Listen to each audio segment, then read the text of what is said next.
종려주일의 의미라는 제목으로 말씀을 드립니다.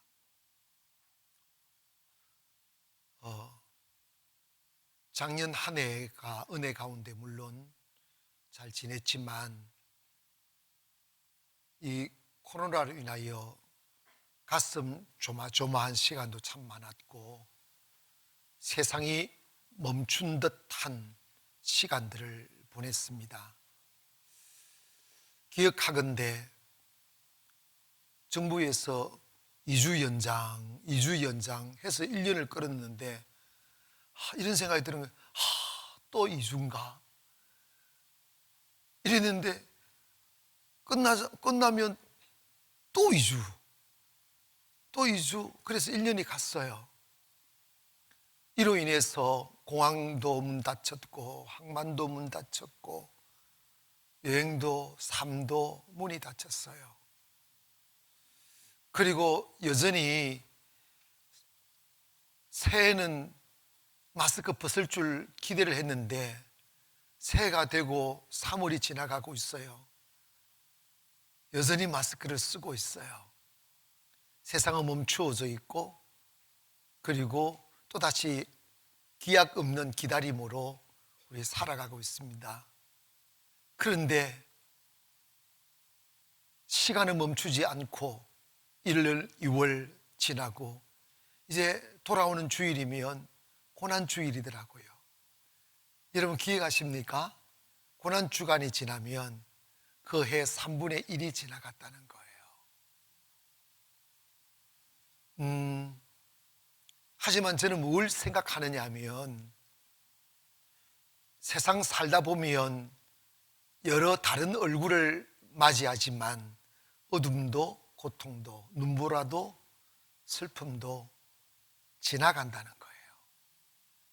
그런데 어둡다고 힘들다고 그냥 주저앉아 버리며 내일을 준비하지 않는 사람은 거부할 수 없는 새로운 힘으로 뜨오르는 태양을 맞이할 때 그 태양에 비추이는 축복을 받을 수가 없다는 거예요. 기도할 수 없을 때 기도하는 사람, 예배할 수 없을 때 예배하는 사람, 꿈꿀 수 없을 때 꿈꾸는 사람이 내일의 주인이 됩니다. 한 사람이 성공의 자리에 앉거나 여전히 어둠 속에 세월을 보내는 사람의 차이는 바로 가슴에 품고 있는 꿈에 달려 있습니다. 꿈 없이 사업하는 사람은 그냥 시간을 지나쳐 버리지만 꿈 가지고 사업하는 사람은 내일을 희망합니다. 똑같이 1년을 살고 똑같이 10년을 살지만 가슴에 꿈을 상실한 채 시간을 죽여가며 사는 사람들은 10년을 지나도 그저 그 모습 있지만 꿈을 꿀 수 없는 상황임에도 꿈을 꾸고 하나님을 향한 기대감으로 살아가는 사람들은 10년이 지난 뒤에는 꿈꾸지 못한 사람들은 쳐다볼 수도 없는 그 자리에 서 있음을 보게 됩니다. 어떻게 해서 이렇게 차이가 있지? 내가 어떻게 이 자리에 앉아 있게 됐지? 생각해 보면 여러분의 기술이나 가진 돈이나 특별한 환경이 주어졌어가 아니고 꿈이 나를 꿈꾸는 곳으로 이끌었구나. 그 꿈을 운전하시는 분이 하나님이시구나 하는 것을 알게 됩니다. 그래서 저는 한없이 여러분들에게 강조하고 싶은 것은 오늘 세상이 멈춘 듯 하며 숨죽이며 살아야 된다고 여기는 시간들이지만 우리 그리스도인의 가슴에는 주름살이 없기를 바랍니다. 절망이 희망이 되고 소망이 되고 다른 사람들이 손 놓아버리고 다 접어버렸을 때 멈출 수 없는 가슴 속에 타오르는 소망의 불꽃이 다시 한번 새로운 발걸음을 내디딜 수 있게 하는 그 에너지가 여러분 가슴 속에 남아있기를 바랍니다. 그래서 우리 그리스도인들은 코로나로 인해서 겁먹으면 안 돼요. 두려워하면 안 돼요. 하나님이 어디 있으나 함께 하십니다. 불 가운데 지날 때도 불이 우리를 사르지 못하게 한다고 하셨고, 물 가운데 지날 때도 물이 우리를 침몰치 못하게 한다는 것입니다. 하나님의 은혜 아래 산다는 것은 하나님의 특별한 은총 속에 산다는 것입니다. 우리는 자연의 섭리에 내맡겨진 사람들이 아니라 하나님의 특별한 은총과 섭리 아래 살아가는 사람들입니다. 달라야 합니다. 숨소리도 달라야 되고, 생각도 달라야 되고, 얼굴도 달라야 됩니다. 그래서 다른 사람들이 다 주저앉아 있을 때 우리는 일어서야 돼요. 다른 사람들이 다 접어버렸을 때 우리는 닻을 올려야 됩니다. 다른 사람들은 소망이 없다고 할 때 소망을 외쳐야 합니다. 이 세상의 희망과 꿈과, 그리고 이 세상의 빛은 정치인들이거나 경제인들이 아니라 그리스도인들입니다. 예수님이 우리들에게 명령하셨습니다. 너희는 세상의 빛이라고. 세상이 어둡기에 절망이고 어둡기에 고통이지만 그 가운데 살아가는 우리들은 꺼지지 않는 등불처럼 빛을 비추이는 에너지가 우리 가슴 속에 스며 나와야 돼요. 그건 어디서 오느냐? 주를 신뢰하는 믿음입니다. 아멘. 사담처럼 여겨지지만 제가 송도에 왔을 때 상가교회가 30개가 있었어요. 근데 이미 다 자리 잡고 계시더라고요. 근데 제가 3년 후에 들어왔으니까 희망이 안 보이더라고요. 상가를 벗어나 어떻게 하든지, 저는 그래요. 교회 개척해서 5년 이상 상가에 머물게 되면 그 상가를 못 벗어난다. 길은 없다. 방법은 없다. 그러나 상가를 벗어나고 벗어나지 않고의 문제가 아니라 앞으로 나가야죠. 할렐루야. 전진해야죠. 하나님의 나라를 세워야죠. 10년이 지나도 변함이 없는 사람, 그 사람은 국물이다, 진국이다 이러면 안 돼요. 이상해요 진짜. 10년이 지나면 좀 옷을 갈아입어야 돼요. 더 아름답게, 더 큰 옷으로 말이에요.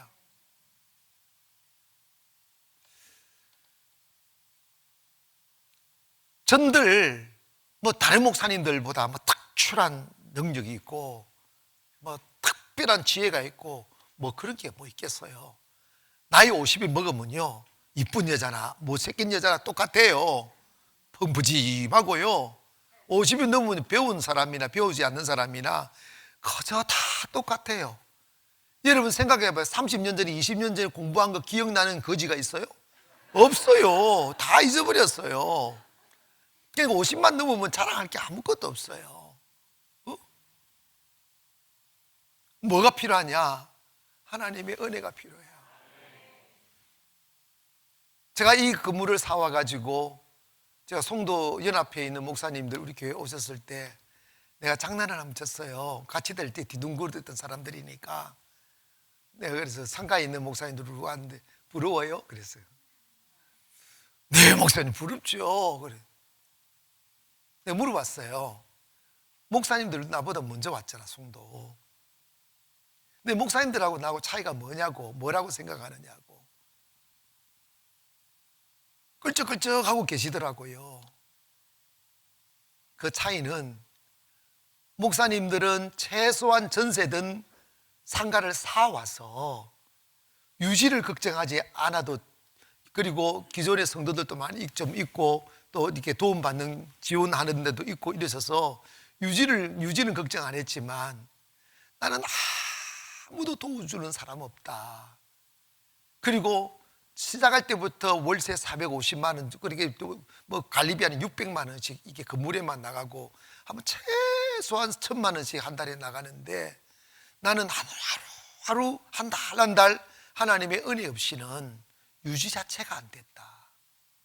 그래서 목사님들은 안 울어도 되는 상황에 살았고 나는 울어야 되는 상황에 살았다. 차이가 바로 그거다. 나는 4년 전에 드러냈다.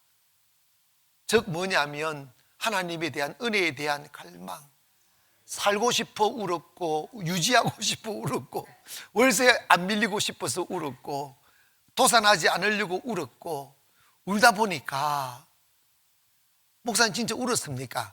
그런 눈물 말고요, 그러다 보니까 은혜가 있더라고요. 그리고 10년이 지나니까 명실공히 이제 아무도 못 쫓아오는 새성전, 또 그것도 준비됐을 때가 아니에요. 그냥 주님 마음 주시면 그냥 주님 믿고 하는 거예요. 나중에 깨달은 게 뭐냐면, 사람이 꿈을 꾸는 게 아니고 꿈이 사람을 만들어요. 그래서 결국은 여러분의 인생은 여러분이 꿈이 여러분을 그곳으로 이끌어가지 여러분이 어떤 세상을 만드는 게 아니에요. 하여 멈춘 듯한 세상 속에 살아가는 우리일지라도 주님에 대한 기대감을 가지시고 또다시 꿈꾸고 또다시 닻을 올리고 또다시 노를 젓기를 바랍니다. 그래서 새로운 세상 만들어가고 희망을 던져주고 소망을 던져주고, 사람들의 가슴마다 이 코로나 때문에 가슴에 주름살이 너무 많이 쪄 있더라고요. 요즘 다리미가 참 잘 났더라고요. 좀 다리세요. 바바닥에 할렐루야 따라합시다. 주여 제 마음을 좀 다려주세요. 마음을 이쁘게 다려야 돼요. 결국은 여러분의 생각이 현실이 되는 시간이 옵니다. 꿈꾸지 못하는 사람은 10년, 20년이 지나도 여전히 그 자리에 있어요. 그 사람을 진국이라고 하는 거예요. 그러나 그리스도인들은 가는 곳마다 창조합니다. 아멘, 할렐루야. 그리스도인들은 가는 곳마다 새 역사를 이룹니다. 왜냐? 내 안에 계신 하나님이 창조주시니까. 내 하나님은 못하실 것이 없으시니까. 그래서 주님은 우리의 기술과 지식과 육신에 연마된 어떤 스키플한 기술을 쓰시는 게 아니고 우리의 꿈을 쓰시는 거예요. 너 지금 무슨 생각하고 있지? 너 무슨 꿈을 꾸고 있지? 거기에 관심이 있는 거예요. 기도란 뭐냐? 내 가슴에 스며든 슬픔을 토로하는 것이 기도가 아니고, 힘든 시간에도 포기할 수 없는 꿈을 가진 사람이 그 꿈을 주님께 말하는 게 기도예요. 하여 더 아름다운 내일을 꿈꾸지 못하는 사람은요, 기도하지 못해요. 그래서 하나님께서 여러분을 새로운 사람 만들려고 정체된 삶을 멈추고 새로운 것을 시작하고 새 일을 행하게 하기 위하여 지금 구질구질한 것을 막다른 골목에다 딱 맞닥뜨리게 만들고 망가뜨려 버리는 거예요. 거지도 깡통을 버려야 거지를 안 되는데, 이런 거 있잖아요. 사업을 해도 일을 해도 이거 굶지는 안 하는데 특별히 이게 새로운 역사를 이룰 수 없는 그런 구질구질한 사업, 구질구질한 일들을 붙들고 그걸 기득권이라고 붙들고 사는 사람들이 있어요. 그거 던져버리고 바닥을 쳐버려야 돼요. 아멘 할 생각이 안 하시네. 그래야 주님 새해를 얘기해요. 나의 마지막 이 새로운 시작이 있잖아요. 할렐루야.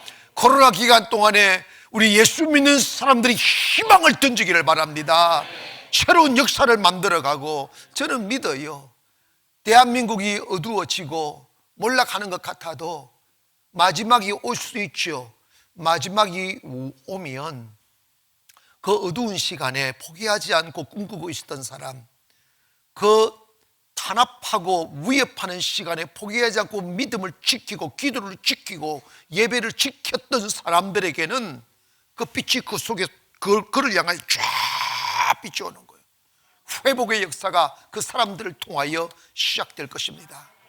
그러므로 기죽지 마시고 더 허리띠를 딱 졸라매고 또다시 새로운 세계를 향하여 노를 젓기를 바랍니다.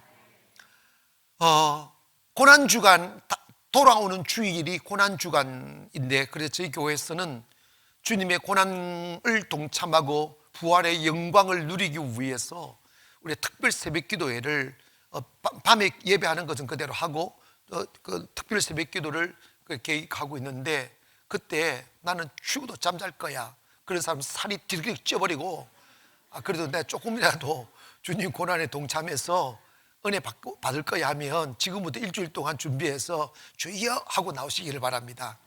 아멘.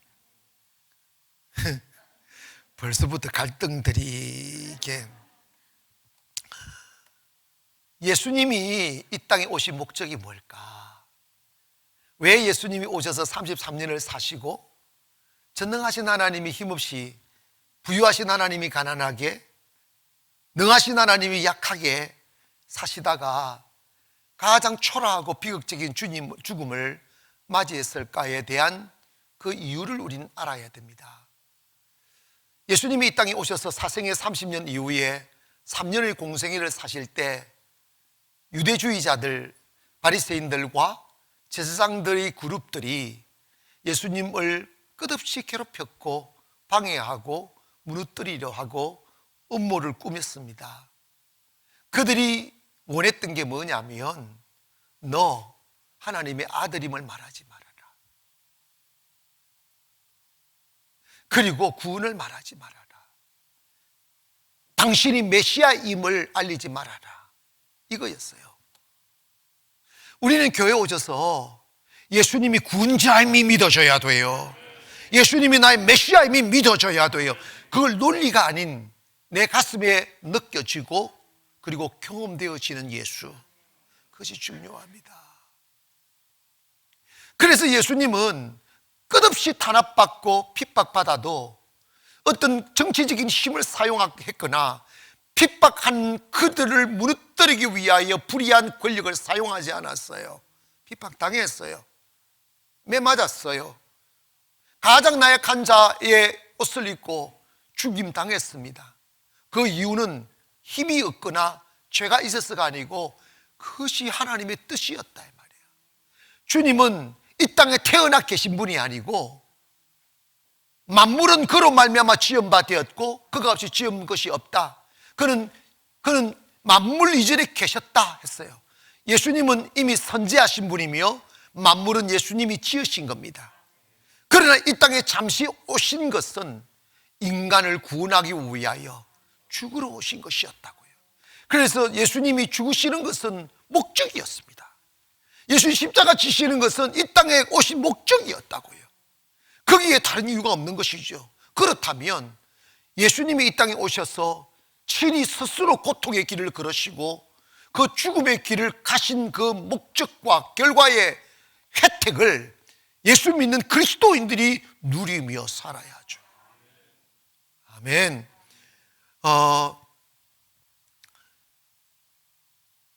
예수님이 고난받으시기 위하여 예루살렘으로 입성하는 장면을 그린 내용이 오늘 본문 말씀이에요. 예루살렘에서 가까이 다가와서 한 2, 3km 떨어진 벳박에라는 곳이 있는데, 벳박에 가셔서 예수님이 제 아들을 불렀습니다. 내가 저 동네에 가면 멍에를 매어 보지 못한 어린 나귀가 하나 묶여서 있을 거라고, 가서 그걸 끌어서 오라고 했어요. 그게 2절 3절인데 너희 맞은편 마을로 가라. 곧 매인 나귀와 나귀 새끼가 함께 있는 것을 보리니 푸른 내게로 끌고 오너라. 만일 누가 무슨 말을 하든 주가 쓰시겠다 하라. 그리하면 즉시 보내리라고 했어요.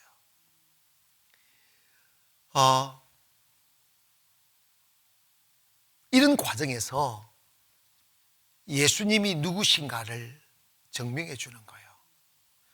유대인들이 예수님을 바라보았던 시각은, 유대교 지도자들은 그냥 이단자로 삼았지만 예수님에게서 나타나는 기적과 표적 능력과 그리고 그분의 입에서 나오는 권위 있는 말씀을 듣고는 당시 로마의 식민지가 되어 자유를 상실하고 인권을 누린당하며 고통당하며 살아가는 유대 백성들로선 누군가가 어디선가 큰 유능한 지도자가 일어나 자신들을 로마로부터 해방시키고 독립국가를 이루어서 평화롭게 자신들이 살아갈 수 있도록 만들어주는 지도자를 갈구하고 있었습니다.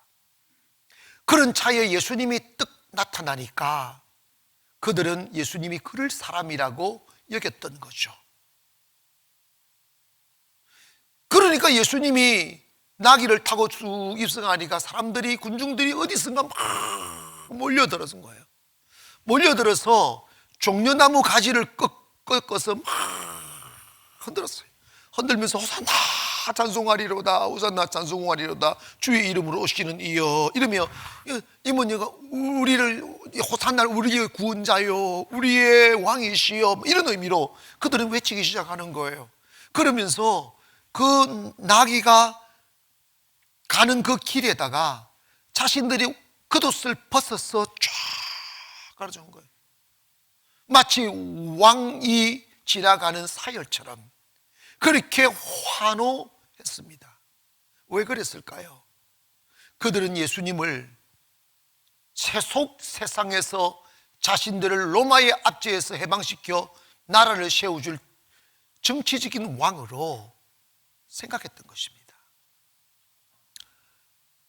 그 결과 3일 후에 로마의 칼에서 보호해줄 사람으로 여겼는데 로마의 군병들에게 힘없이 잡혀가지고 체포되어서 매맞고 조롱당하는 걸 보니까 배신감이 막 드는 거예요.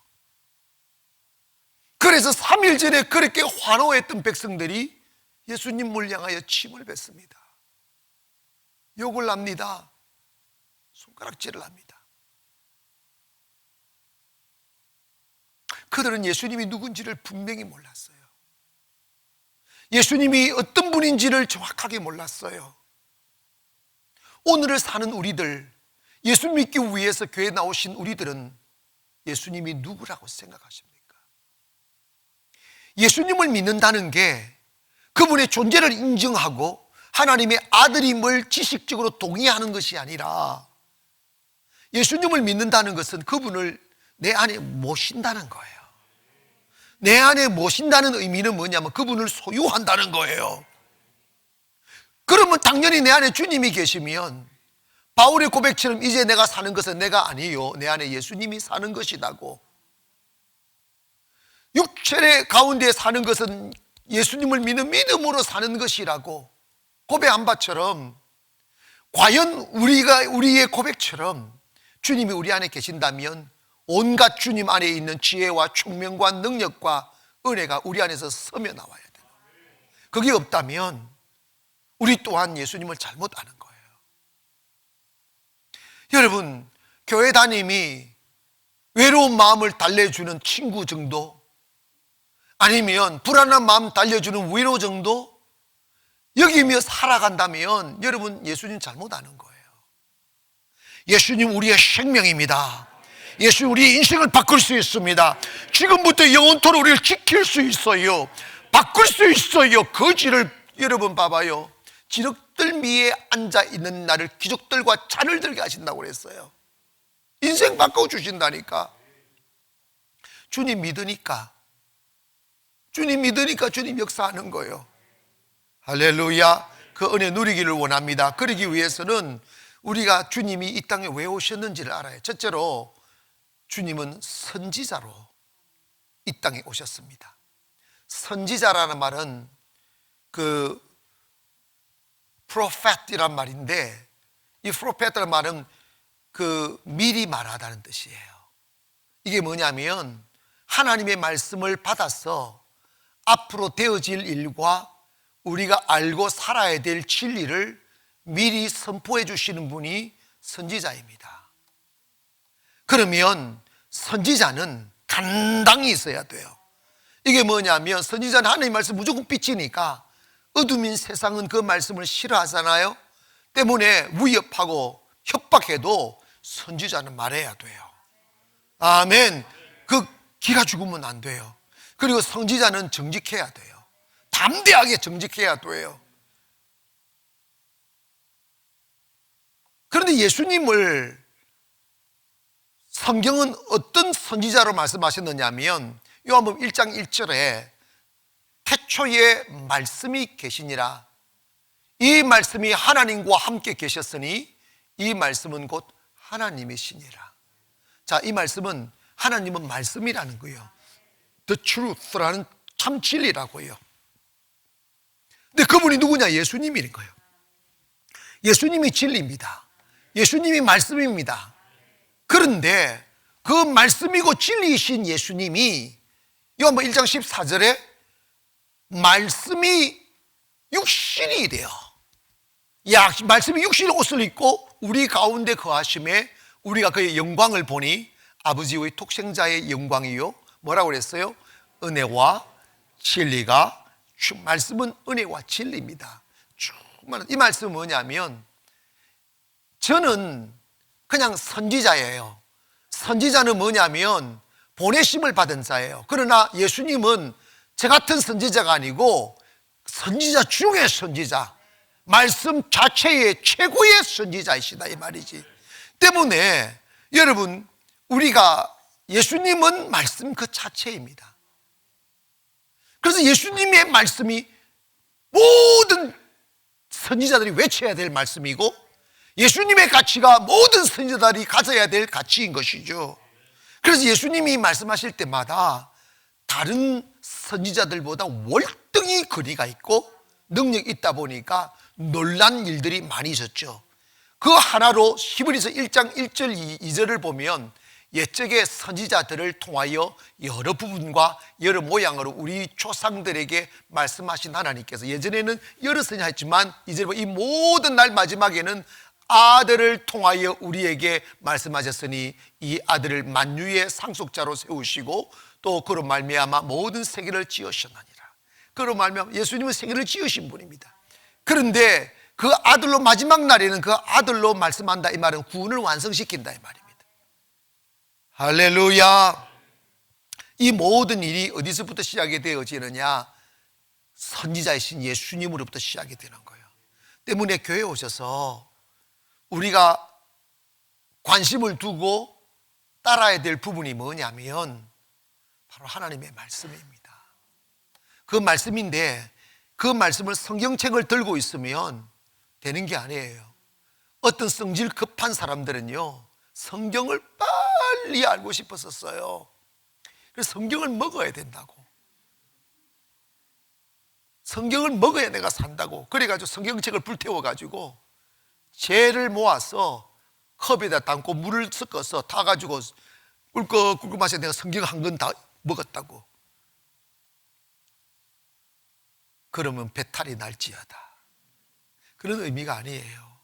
하나님의 말씀은 깨달아져야 돼요. 느껴져야 되고 이해돼야 되고 무엇보다도 믿어져야 돼요. 하나님의 말씀은 살았고 하나님의 말씀은 살았고 운동력이 있어 나의 날쌘 어떤 금보다 예리하여 혼과 영과 및 간주가 골수를 찔러 쪼갠다. 변화의 말씀이라고 살리는 말씀이에요. 그런데 이 말씀이 확 깨달아지면 지혜가 와요. 분별력이 와요. 길을 찾게 됩니다. 인생에 있어서 가장 힘든 게 방황이에요. 30대도 방황하고 요즘은 늙었어도 방황하잖아요. 나이를 먹는다고 인생의 길이 보이는 게 아니에요. 예수님이 진리시고 진리가 길입니다. 그게 요한복음 14장 6절에 말 내가 길이요 진리요 생명이니. 이게 확 믿어지면 인생은 바뀌는데 그 깨달음과 믿어짐이 어디서 오느냐? 성령을 통하여 주님이 딱 우리 안에 들어오시면 갑자기 사람들이 맑아져요. 갑자기 생각이 정리가 돼요. 그리고 여러분 해보세요. 길 없던 자가, 소망 없던 자가, 내일이 없던 자가 주님 앞에 엎드려 기도하고 예배하고 기도하고 예배하고 반복하다 보면 그냥 길이 열려요. 왜냐? 주님이 길을 내시는 분입니다. 험한 곳을 평탄케 해주시는 분이에요. 그러므로 주님은 선지자로 오셨다. 그래서 우리가 주님을 만난 말씀이 깨달아지는 거예요. 말씀이 믿어지는 거예요. 말씀이 믿어지니까 당당하게 사는 거지. 우리는 돈 믿고 사람 믿고 사는 사람이 아니고 하나님 말씀 믿고 사는 사람임을 믿기를 바랍니다. 두 번째로 예수님은 평화의 왕으로 오셨다는 거예요. 정치적 왕이 아니라 평화의 왕으로 오셨다는 거예요. 4절 5절에 보면 이는 선지자로 하신 말씀을 이루려 하심이라 일러서되 시온 딸에게 이르기를 내 왕이 내게 임하였나니 너는 겸손하여 낙이 곧 멍에 매는 짐승의 새끼를 탔도다. 이게 이사야나 미가스나 여러 스가랴에서 이미 다 예수님이 이 땅에 오셔서 마지막 그 사역을 감당하실 때 어린 새끼 나귀를 타고 가실 것을 이미 예언했습니다. 왜? 하나님은 말씀을 성취하시는 하나님이에요. 예수님이 힘이 없어 돈이 없어 뭐가 없어서 그런 나귀를 탄 게 아니고, 나귀는 그것도 어린 아직 먹이를 매지 않은 순수한 나귀 말입니다. 이 나귀는 두 가지를 의미합니다. 첫째로 평화를 의미해요. 주님은 평화의 왕으로 왔으니까 평화를 상징하는 나귀를 타신 거예요. 주님은 높고 높으신 분이지만 주님의 성품은 겸손입니다. 그래서 겸손을 상징하는 것, 겸손과 평화를 상징하는 게 나귀예요. 근데 멍에를 매지 못한 아니한 어린 나귀는 순수한 평화, 순수한 겸손, 그야말로 참 아름다운 것 자체를 상징하는 것이기 때문에 주님은 그것을 타고 예루살렘으로 돌아가셨다는 거예요. 왜 그랬을까? 여러분, 인생을 살면서 인생은 원하든 원하지 않든 누군가에 의하여 지배받고 삽니다. 이걸 기억하세요. 성령의 지배를 받지 못하면 사람은 사탄의 지배를 받습니다. 그걸 어떻게 하느냐 하면, 사람은 결코 이 땅에 영원히 머물 수 없어요. 가야 할 곳이 있어요. 그게 어딘지 아십니까? 죽음의 자리예요. 죽음의 자리예요. 그런데 그러면 죽음의 자리에서 영생을 얻고 구원을 받으려면 아름다움을 쫓아 살아야 되고, 거룩함을 쫓아 살아야 되고, 진리를 쫓아 살아야 되는데, 사도 바울 로마서 7장에서 이런 고백을 해요. I got two law in my heart. 저는 내 마음에 두 가지 법이 있다는 거예요. 선을 행하고자 하는 법과 악을 행하고자 하는 법이 있다는 거예요.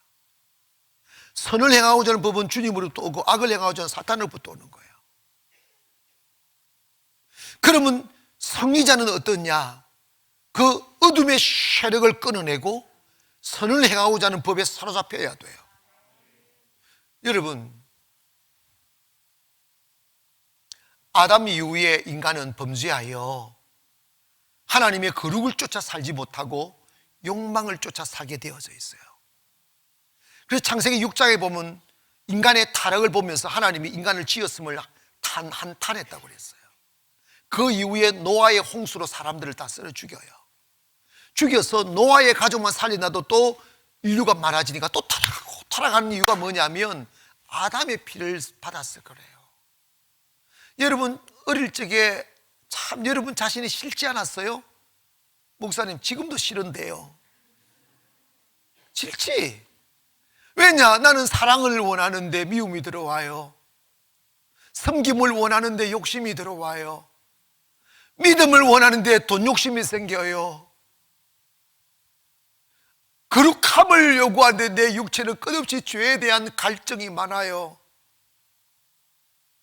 이거는 여러분을 욕하고 미워할 게 아니고 여러분 조상을 미워해야 돼.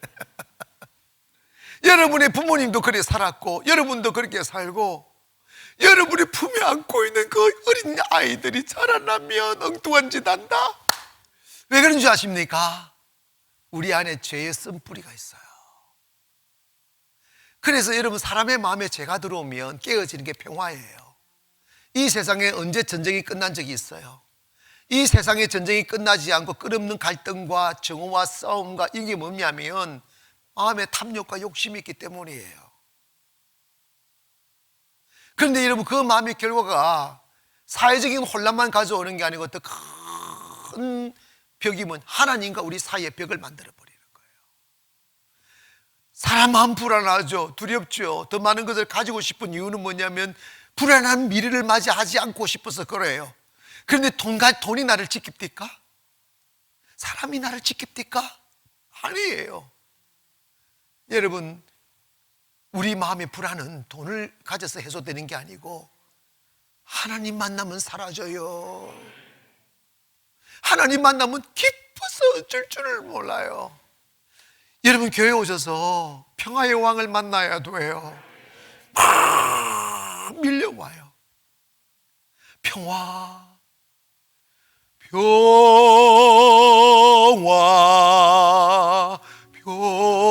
평화로다.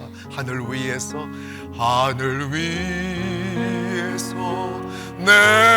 내려오네.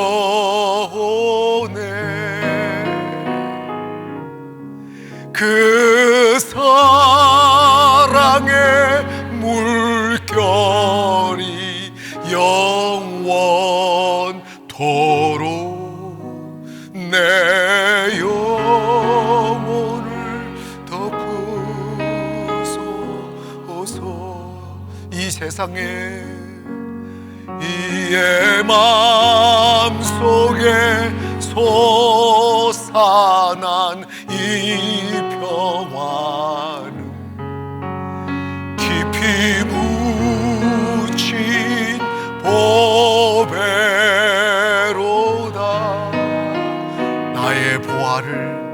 나의 보화를 캐내어 가져갈 자 그 아무도 없으리라. 평화,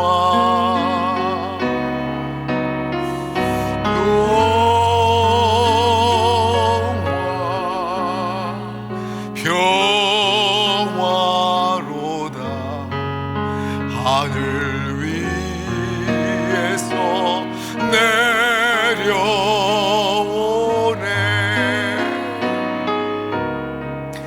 그 사랑의 물결이 영원토록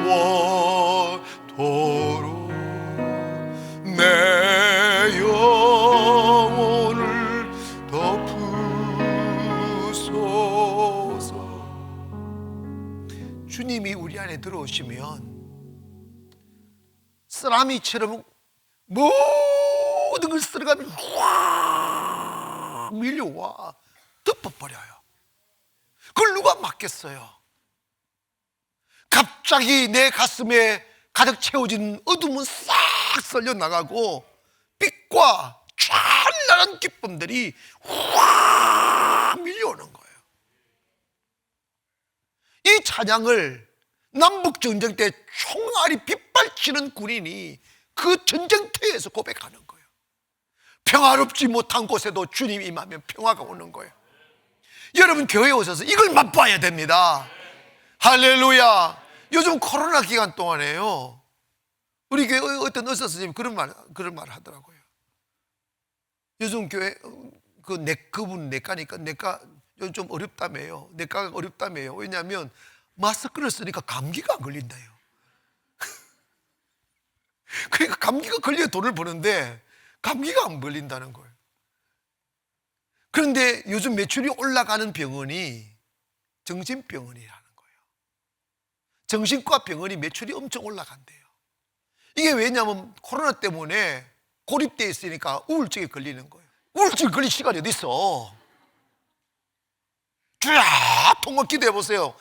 막 그냥 생각이 팍팍 살아난다니까. 그런데 여러분, 주님의 은혜가 확 들어오면 막을 수가 없어요. 너무 기뻤어. 사람의 마음이 살아나고 기뻐야 매일가 생기는 거예요. 칼빈은 이 은혜를 다 받고 난 뒤에 이 은혜를 어떻게 보면 unerasable grace라는 말을 썼어요. 거부할 수 없고 저항할 수 없는 불가항력적인 은혜 확 밀려오는, 오늘 이 시간에 주의 평화가 밀려들기를 주의 이름으로 축원합니다. 아멘. 진짜라니까. 나 그 경험해 봤다니까. 그러니까 당당한 거예요. 어?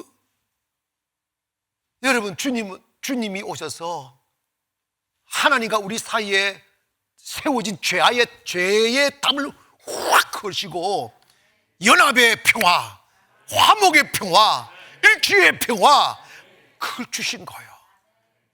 부부지간에도, 법적으로 부부지간에도 관계가 끊어지면 30cm 등 사이에 찬바람이 쌍생 불어요. 근데 관계가 다 회복이 되면 따끈따끈해지잖아. 아멘. 평화 오기를 주의 이름으로 축원합니다. 할렐루야. 마지막으로 예수님이 이 땅에 우리의 대제사장으로 오셨어요.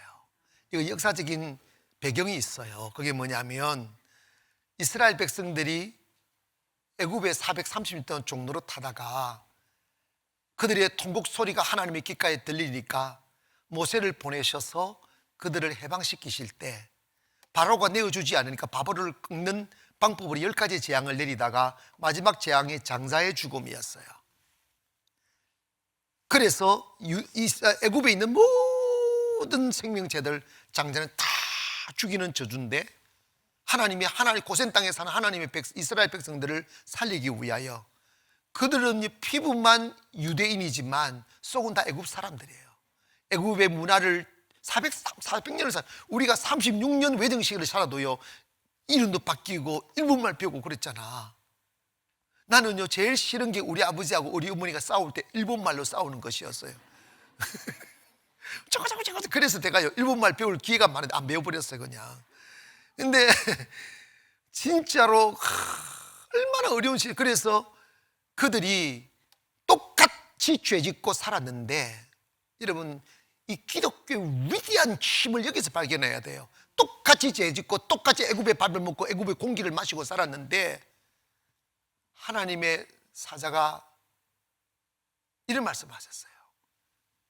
내일 밤에 죽음의 사자가 내려와 다 죽일 테니까 이스라엘 백성들은 미리 양을 잡아서 대하의 양의 피를 받아가지고 집 문지방 이렇게 설주 있잖아, 손잡이 같은 거 거기에다가 피를 발라놓고 나머지 피를 마당에다가 뿌려놔라.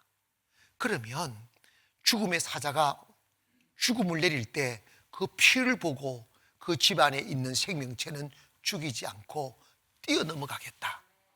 그걸 pass over 해서 뛰어넘었다, 유월했다. 그래서 그게 유월절이 되는 거예요.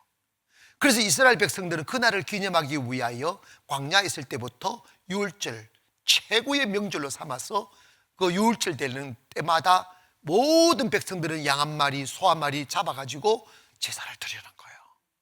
왜? 그 피로 말미암아 용서받으니까. 요한은 예수님이 자기 곁으로 오시는 모습을 보고 요한복음 1장 29절에 이런 고백을 했습니다. 이튿날 요한이 예수님께서 자기에게 나오심을 보고 이르시되 보라 세상 죄를 지고 가는 하나님의 어린 양이로다. 이게 아사셀 양이라고 하는 거예요. 유월절이 되면 대제사장은 각 개인의 죄를 위해서 각각 제사를 드리기도 하지만 나라와 민족을 위하여 퉁치는 제사를 해요. 그게 뭐냐면 가장 순수하고 아름답고 살찐 양을 잡아다가 그 머리에다가 민족의 죄를 뒤집어 씌우는 거예요. 민족의 죄를 뒤집어 씌우고 그 양을 어디에 끌고 가느냐면 광야 깊은 곳에 끌어서 거기다 두어버려요. 그러면 풀도 물도 없는 떼약볕만 내리쬐 있는 그 죽음의 땅에서 하루 이틀 사흘 먹지 못하고 목말라하고 더위에 시달리다가 있으면 공중에서 독수리들이 쫙, 그 독수리들은 죽은 시체를 먹잖아. 그러니까 죽기만 기다리면 쫙 그 양을 따라갑니다. 그리고 한 3일 되면 탈길에서 툭 쓰러져 목숨이 끊어지면 독수들이 유유히 내려앉아 그걸 뜯어먹어요. 그게 아사셀 어린 양입니다. 예수님이 그렇게 돌아가셨다는 거예요.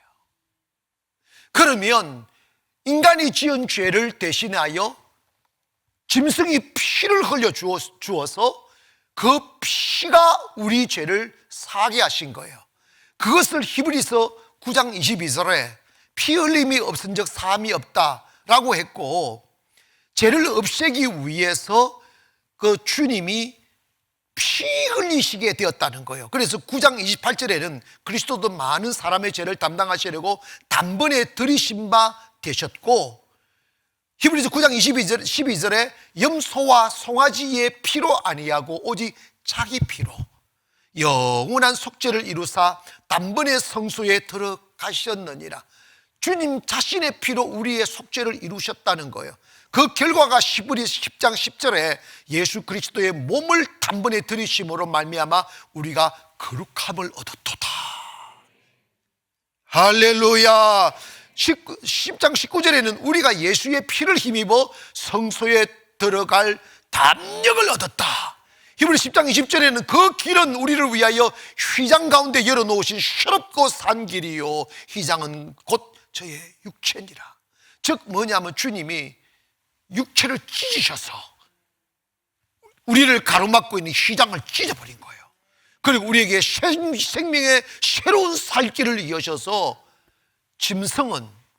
짐승의 피는 단회적인 사죄의 효력이 있지만 예수의 피는 영원한 효력을 가지고 있는 거예요.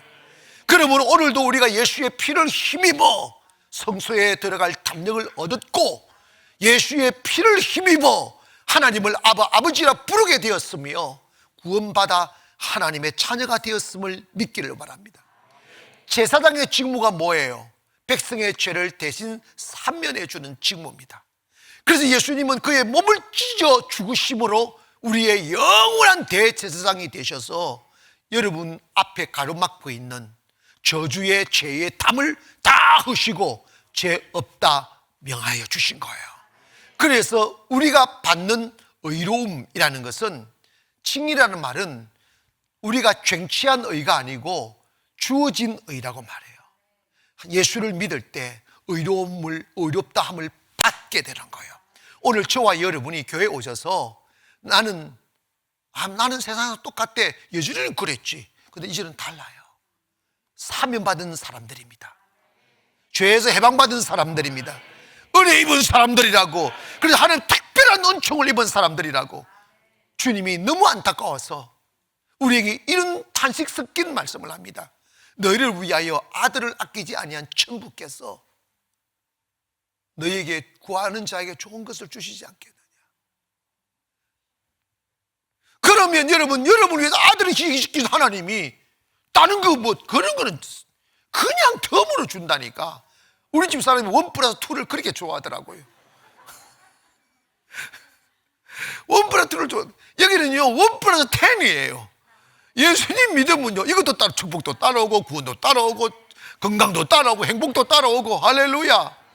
여러분 교회에 왔는데 얼굴이 시커먼 이러면요 그 사람 은혜 입지 않았어요. 우리 교회 올 때는요 그걸 보고 강내고 오세요. 아멘. 왜? 주님이 우리의 영원한 대제사장이니까. 우리 이제 다 사면해 주시고 자유를 주시니까. 그래서 막 밀려오는 기쁨, 여전히 우리의 삶에 결핍도 있고 문제도 있고 왼수 같은 종자들도 있고 하지만 그게 두렵지 않아지는 거예요. 왜? 내 아버지가 해결해 주실 줄 믿으니까, 내 아버지 채워주실 줄 믿으니까 그 믿음으로 오늘을 사는 거예요. 그 은혜 입는 저와 여러분 되기를 바랍니다. 제가 살아보니까 은혜 없인 꿈이 있는 곳에 다다를 수 없어요. 은혜 없인 되는 게 없어요. 여러분에게 특별한 은혜가 있기를 원합니다. 그러기 위해서 다음 주일부터 시작되는 고난주간에 같이 오셔서 은혜 사모하고 울고 기도하고 은혜 누리기를 원합니다. 은혜가 쑥 들어오면 인생도 바뀌고 환경도 바뀌고 여건도 다 바뀌게 되어 있어요. 코로나 기간 동안 세상 사람들은 겁먹고 주름 잡힌 얼굴, 주름 잡힌 가슴으로 쭈그러뜨리며 주저앉아 있을지라도 우리는 가슴을 활짝 열고 담대하게 맞서기를 원하고 이겨내기를 원하며 사람들이 바라볼 때 당신 보니까 힘이 난다, 이렇게 돼야지. 할렐루야. 그런 은혜 입기를 주의 이름으로 축원합니다. 기도하겠습니다. 거룩하신